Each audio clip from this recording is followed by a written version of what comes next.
미국 증시 분위기를 생생하게 전해드립니다. 이항영의 월가이드 시간, MTN 이항영 전문위원님과 함께 화상 연결해서 시장 어땠는지 한번 이야기 들어보도록 하겠습니다. 위원님 안녕하세요. 네, 안녕하세요. 이항영입니다. 네, 주말 잘 보내셨죠? 네, 그렇습니다. 네, 추운 날씨에도 불구하고 이 시장은 굉장히 뜨겁습니다. 일단 미국장은요, 지난 금요일에도 고용지표가 부진했음에도 불구하고 부양책 기대감이 더 컸기 때문이겠죠. 신고가를 경신하면서 또 한 번 랠리를 펼쳐줬습니다. 장중에 조금 흔들리는 모습이 보이기도 했는데 이내 회복을 하는 모습이었거든요. 이날 증시 한번 진단해 주시죠. 네, 맞습니다. 3대 지수가 모두 사상 최고가로 마감했습니다. 다소 실망스러운 고용 보고서였지만 지금 시장이 얼마나 강하냐면 실망스러운 것도 오히려 긍정적으로 해석하는 논리가 시장을 지배하고 있는 그런 분위기가 되겠습니다. 1인당 이제 $2,000 부양책까지 주는 부양책이 어떤 민주당에서 좀 반대하는 사람이 있다. 상황에서 반대하는 사람이 있다고 그래서 약간 시장이 좀 멈칫거리기도 했지만 결국은 되는 것 아니냐라는 시각이 나오면서 결국은 사상 최고가를 계속 이어갔습니다. 그만큼 지금은 시장에 대한 어려움, 시장에 대한 불안감보다는 계속 올라가야 된다는 그런 기대감이 여전히 큰 시장이라고 보셔야 되겠고요. 금값만은 또 모처럼 또 크게 떨어졌습니다. 3% 이상 떨어졌고요. 밤새도록 지난 주말과 밤새도록 비트코인이 등락이 계속 엇갈리고 있죠. 지금 $40,000 정도 갔다가 또 39,000, 37,000까지 내려오는데 어떤 시장이 크게 출렁거리는 그런 모습을 보이고 있는 것이 현재 글로벌 금융시장이자 한국 시장과 저는 똑같은 모습이라고 보고 있습니다. 유가는 3월 이후 최고치를 경신하면서 $52 수준까지 넘어섰습니다. 지난주 초, 그리고 지난주에는 $47 초반까지 내려갔던 것인데요. 이게 바로 $50 넘어서서 $52 수준까지 회복하고 있습니다. 참고적으로 작년 이맘때가 $63, $64 수준이었기 때문에 아직까지는 거리가 좀 있다라고 보셔야 되겠고요. 말씀드렸던 대로 금값은 좀 하락했습니다. 다만 비트코인이 $40,000 이렇게 넘어갔다가 지금 현재는 또 37,000, 8,000 여하튼 비트코인의 등락도 계속 큰 상황이 이어지고 있네요. 네, 변동성이 크다는 점은 비트코인에 투자할 때 좀 항상 주의를 하게 만드는 그런 요인인 것 같습니다. 그리고 이날 장에서 큰 영향을 미치진 못했다라고 우리가 얘기를 하지만 고용 보고서에 대해서 한번 짚고 넘어가야 될 것 같은데요. 한번 살펴주시죠. 네, 맞습니다. 비농업 고용 보고서가 당초 7만 명 정도 일자리가 늘어날 거로 예측했었습니다. 저도 7만 명 정도보다 월가에서 보수적으로 보는 사람들도 5만 명 정도 예측했고요. 사실 감소하리라고 예상했던 전문가를 좀 보지는 못했습니다. 제 기억으로는요. 그렇지만 막상 뚜껑을 열고 보니까 14만 개 일자리가 오히려 줄어들었습니다. 그만큼 연말 연초를 맞이해서 적극적으로 일자리를 문을 닫고 그러다 보니까 할 수 없이 일시적인 해고가 늘어났다는 것이 그대로 일단은 반영됐다라고 이해하시면 되겠고요. 실업률은 6.8이 예상됐지만 지난달과 똑같은 6.7%가 나왔습니다. 그래서 그림 보여드리면 14만 명의 일자리가 줄어드는 것 그리고 6.7%의 어떤 실업률이 계속 유지됐다는 것인데요. 일자리가 어디가 줄어들고 늘어난다를 확인하시면 아주 너무나 명확합니다. 레저 및 호스피탈리티입니다. 결국 이거는 소매점이나 마찬가지거든요. 그러니까 식당이라든가 일반 소매점에서의 고객 응대하는 일자리가 50만 명의 일자리가 감소했습니다. 그리고 거버먼트 일자리, 정부 일자리는 제가 알기에는 일시적으로 고용했던 사람들, 센서스 조사 등등에서 했던 사람들이 좀 다시 일자리가 없어지는 그 정도라고 이야기하기 때문에 큰 의미 없겠고요. 핵심 뭐냐면 소매점이 타격을 많이 받았다는 거죠. 소매점 그리고 음식점 이런 것이 되겠습니다. 소상공인들이 주로 하고 있는 레저나 호스피탈리티 쪽에서 50만 명 일자리가 감소된 것은 그만큼 지금 일반인이 느끼는 고용시장은 좋지 않다는 것을 보여드리겠고요. 반대로 비즈니스 서비스 분야라든가 그리고 건설 이런 쪽은 위에 보이는 화면들인데요.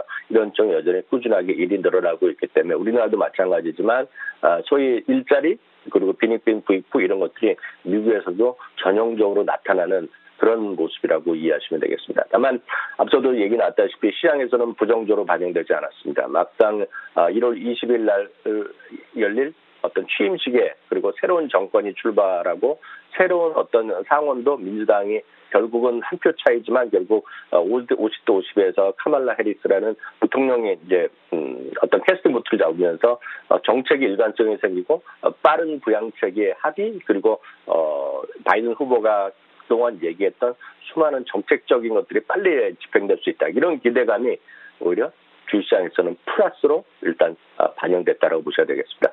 그렇기 때문에 전문가들도 금융시장의 전문가들도 상당히 긍정적으로 보여주고 있고요. 특히 바클레이즈 같은 경우에는 약간 더 좀 과다할 정도를 얘기하고 있는데요. 노동시장이 매우 탄력성을 보여주고 있다는 것인데 이것은 그만큼 좋은 징조라는 얘기까지 하고 있습니다. 다만 이 부분은 그렇게 동의하기 쉽지 않은 말이 될 것 같고요. 결국은 예방접종이 증가하고 그것이 효과로 나타나면 결국은 교육이라든가 식당, 호텔, 바, 일반 주점 이런 것들의 고용이 빠르게 이루어질 것이라는 것인데요. 한마디로 이거는 기대감이란 숫자에 불과하다는 것도 우리가 좀 냉정하게 볼 필요는 있겠습니다. 네, 시장에서 고용 지표에 대한 다양한 의견들이 오고 가는 것 같습니다. 자, 이날 장에서 또 한 번 테슬라의 주식은 사상 최고가로 마감을 했는데요. 8천억 달러가 넘는 시가총액을 이제 기록을 했죠. 자고 일어났더니 재산이 계속해서 늘어나는 일론 머스크입니다. 굉장히 통장도 두둑하고 이제 투자자들도 테슬라를 믿고 가는 그런 분위기인데 이 부분에 대해서도 한번 짚어주시죠. 네, 말씀하셨다시피 일론 머스크는 세계에서 제일 돈 많은 사람이 등극을 했습니다. 그러다 보니 물론 이제 하루 지난 얘기지만 지난번에 사상 전 세계에서 최고 부자라는 된 다음에 트위터를 날리지 않았습니까? 트윗한 얘기가 한마디로 back to work죠. 그러니까 우리 일상으로 가서 열심히 일할 뿐이다. 이런 얘기를 했는데요. 그만큼 자기 자신에 대한 얘기도 되겠지만 많은 투자자들에 대한 얘기가 아닌가 싶습니다. 우리나라에서도 많이 저는 해당된다고 보고 있는데요. 일상을 제대로 하는 것이 가장 중요하겠죠. 주식 너무 많이 보시면 별로 좋지 않다라는 생각을 늘 하고 있습니다. 어찌되었건 테슬라 주가는 11일 연속 상승하면서요. 이제 $900에 바로 근접했습니다. 시가총액을 보더라도 이제 8,700억 달러 정도 넘어가는 것 같습니다. 그렇기 때문에 이제 1조 달러, 꿈의 1조 달러도 그렇게 지금 같은 추세를 보면 멀지 않은 것이 사실이 되겠습니다. 여하튼 11일 연속 올라가는 건 대단한 거죠. 보통 우리가 주시장을 얘기할 때요. 열흘 중에 9일이 올라가면 과열이라는 표현이 있습니다. 그건 또 어디나 하는 얘기입니다. 교과에서 나온 얘기거든요. 최근 10일 중에 9일이면 4일 상승하면 과열이라고 분명히 얘기하고 있는데 또 과매수라 얘기하고 있는데요. 지금 테슬라의 11일 연속 상승은 엄청난 힘을 보여주고 있다라고 저희가 말씀드릴 수밖에 없겠고 한편에서 보면 과열이라고 얘기를 안 할 수도 없는 교과서적 분명히 나오는 얘기입니다. 시가총액 기준으로 보면 포드 자동차의 23배가 됐고요. GM의 13배가 됐습니다.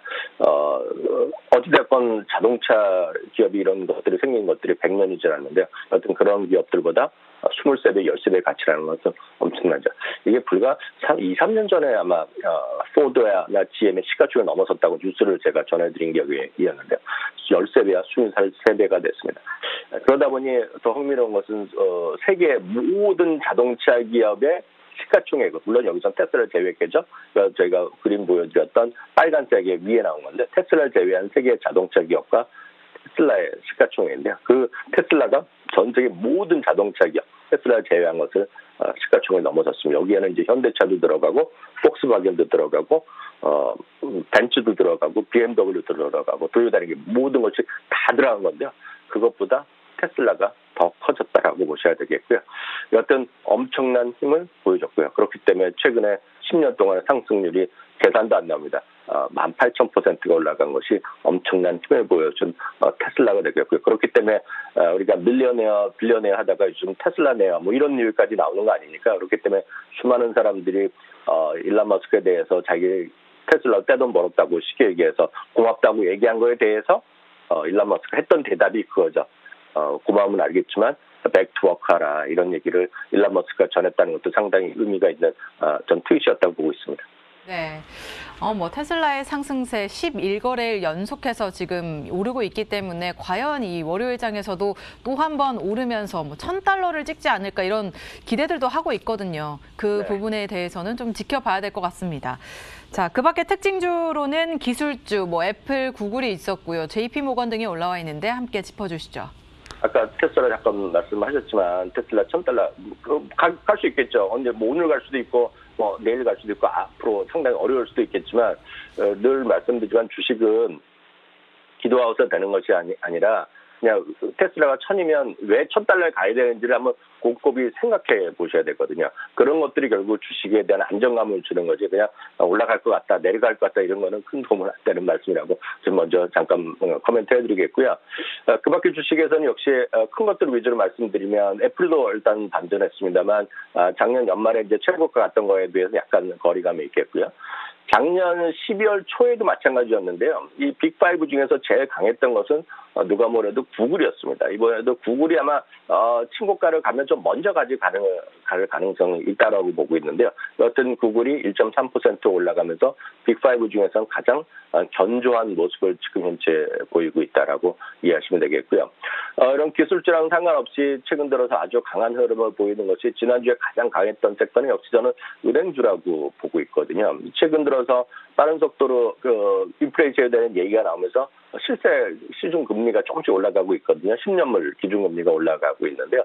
여하튼 그러다 보니 은행주들이 올라가고 있습니다. 골드만삭스, 모건스탠리는 이미 사상 최고가를 가고 있는데요. JP모건도 빠른 속도로 지금 회복세를 보이고 있고요. 모르겠습니다. 저는 이제 금융주 약간 다른 금융주랑 성격이 다르고 이거는 자산운용 시장에서의 어찌 보면 거대 공룡 아닙니까? 블랙락이 계속해서 신고가 행진을 보이는 것이 저의 특징이 되겠고요.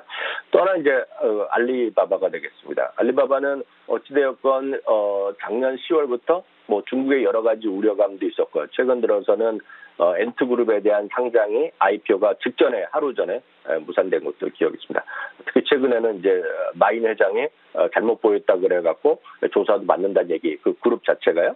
그리고 지금 마인 회장이 이제 안 보이는지 뭐 70 며칠이 됐다 뭐 얘기하고 회사 측에서는 뭐 살아있다 뭐 지금 멀쩡하다는 얘기를 하고 있지만 모르죠. 아무도 모르는 일이 벌어지고 있고 그 자체가 지금 악재라고 얘기하고 있는데요.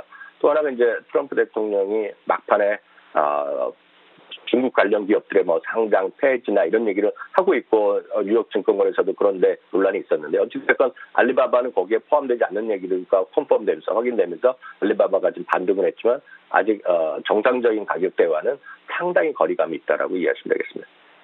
네, 기술주와 은행주 그리고 알리바바의 내용까지 확인을 해봤습니다. 작년부터 올해까지 최고의 화두는 서스테이너빌리티죠. 이 지속 가능성이라고 볼 수 있겠는데 이번에 이제 바이든 시대가 개막을 하게 되면서 더욱더 관심이 가고 있습니다. 자, 이 부분에 대해서는 우리가 어떤 이제 추이를 또 살펴봐야 되는지 또 관심 가질 종목들은 어떤 것들이 있는지 한번 체크해 주시죠. 네, 소위 ESG 운동은 어떤 사회적인 그리고 경제 활동의 규범을 떠나서 금융시장에도 큰 영향을 미치는 것들이 사실입니다. 특히 이 부분은 대한민국 경영계에서도 그리고 어떤 기업인의 입장에서 보면 상당히 큰 이슈가 오래 좀 되고 있고요. 우리나라에서도 내노라는 기업 재벌들도 지금 ESG 운동에 적극 참여하겠다는 그런 것을 경영 정신의 어떤 화두로 내세우고 있다는 것들이 조금씩 늘어나고 있습니다. 이런 것들이 결국 금융시장에도 영향을 미칠 수밖에 없죠. 금융시장은 쉽게 얘기해서는 자산운용 시장인데 그 선봉에 가장 섰던 사람들이 몇 명 있습니다. 그중에 대표적인 것이 블랙락의 레리 핑크 의장이 작년부터 적극적으로 ESG에 대한 평가를 자산운용 시장에 반영하겠다 얘기했고요. 우리로 보면 주주권을 적극적으로 행사하겠다는 얘기를 여러 번 했습니다. 사실 이 부분 때문에 작년에 이런 자산운용 시장을 운영하는 사람들과 백악관에서는 상당히 또 갈등이 있었던 것도 사실입니다. 왜냐하면 어떤 기업의 실적 당장 그걸 갖고 운영을 해야 되는데 여기서 ESG에 얼마만큼 그 회사가 따르냐. 쉽게 얘기해서 ESG의 가장 대표적인 것이 미국에서는 인종차별 이런 것들 그리고 사회에 대한 교육 그리고 과세 문제 이런 것들 환경 이런 것들이거든요. 그러니까 이런 것들이 비용이 들 수도 있고 어찌 보면 돈에 관련 문제는 아닐 수가 있기 때문에 그걸 갖고 평가하는 것이 잘못됐다는 얘기를 백악관에서 여러 번 얘기했거든요. 그때마다 이제 그런 걸 선호하는 사람들 레리 핑크 회장과 그리고 이제 사회적 운동하는 사람들 우리로 보면 NGO 같은 단체들은 적극적으로 방어를 한 거죠. 그리고 캘리포니아 연기금 같은 연기금에 주 연기금 대학교 연기금에 막 전화를 하거나 미국식으로 보면 편지 속에 이메일을 쓰는 겁니다. 그럼 ESG의 운동에 반하는 기업을 왜 투자하냐 이런 얘기를 하는 거거든요. 그러면서 어찌되었건 결과적으로 보면 지금 그림 하나를 보여드릴 텐데 이 그림 보면 기가 막히게 지금 ESG 관련 펀드가 급증하고 있는 것을 보여줄 수 있습니다. 이건 전체 추세가 아니라 얼마만큼 인플로 새로 돈이 들어오고 나가느냐의 문제인데요. 작년에도 보면요. 1분기, 2분기, 3분기, 분기별로 급증하는 모습을 보여주고 있거든요. 특히 이제 아직까지 미국이 많이 늘어났다고 하지만 미국은 시작도 안 했습니다. 미국은 왜냐하면 파란색 그림이 유럽이거든요. 유럽은 아시다시피 훨씬 더 환경 이슈 그리고 사회적 이슈에 대해서 더 목소리가 큰 나라고 미국은 그렇지 않았거든요. 상대적으로 보면 미국은 적고 미국이 이제 조금씩 늘어나기 시작했을 뿐이 되겠고요. 저 회색에 제일 위에가 보이는 것이 웨스트 오브 더 월드입니다. 그래서 미국과 유럽이 아닌 다른 나라죠. 여기에 이제 우리나라도 들어가는데 우리나라는 뭐 제가 봤을 때는 아직 멀었고요. 아직은 큰 의미가 없는 금융시장에서 보면 큰 의미가 없다고 보고 있습니다. 어찌됐건 ESG에 관심 있는 분은 해외 시장 쪽에 관심을 갖는 것이 저는 맞다라고 좀 보고 있고요. 그런 관점에서 대표적인 것들 종목구를 보면 엄청나게 많습니다. S&P 500에서도 여기에 기준에 들어가는 것이 한 300여 개 이상 되는 것이 되겠는데요. 일단 이렇게 이해하시면 빠를 것 같습니다. ESG에 해당되지 않는 기업들, 여기에 포함되지 않는 기업들을 제가 말씀드리면 술 좋아하시는 분 좀 그렇지만 술 회사가 대부분 여기에 포함되지 않고 있고요. 담배 있지 않습니까? 담배 만든 기업이 여기 들어가지 않고요. 무기 만드는 회사는 여러 가지가 이슈가 있는데요. 대부분이 공식적으로 얘기하는 것은 대량 살상 무기, 뭐 화학 무기 이런 거면 당연하겠고요. 그런 것들이 여기에 들어가지 않겠고요. 그리고 화석 연료 때문에 이제 우리나라에서도 기업들과 우리나라에서 이런 걸 반대하시는 분 계시는데요. 화석 연료를 많이 배출하거나 화석 연료를 발생하는 기업들 이런 기업들이 여기서 빠지게 됩니다. 그리고 미국에서는 우리나라는 거의 상관이 없죠. 미국에서는 경영진에 있죠. 경영진의 남녀 비율, 경영진의 유색 인종 비율 이런 것들이 들어가거든요. 그러니까 그런 것들이 큰 관심이 되는 거가 되겠는데 여기를 이제 우리 개인 투자가들이 하나하나 따지기가 쉽지 않습니다. 그렇기 때문에 블랙락이 됐건 그리고 뱅가드 같은 데 수많은 곳에서 ESG를 내세운 그래서 ETF나 펀드들을 많이 지금 출시하고 있는데 그 중에 하나가 제가 여러 번 말씀드렸고 대표적으로 작년 말에도 재작년 말에도 올해 지금 주목할 10개 주식 내지 ETF를 말씀드릴 때도 2년 연속 포함된 것이 ESGU입니다. 물론 ESGU가 그 관련 ETF 중에 하나인데 수많은 한 100여 개, 200여 개 있는 그 중에서 나름 대표적인 것이 되겠고요.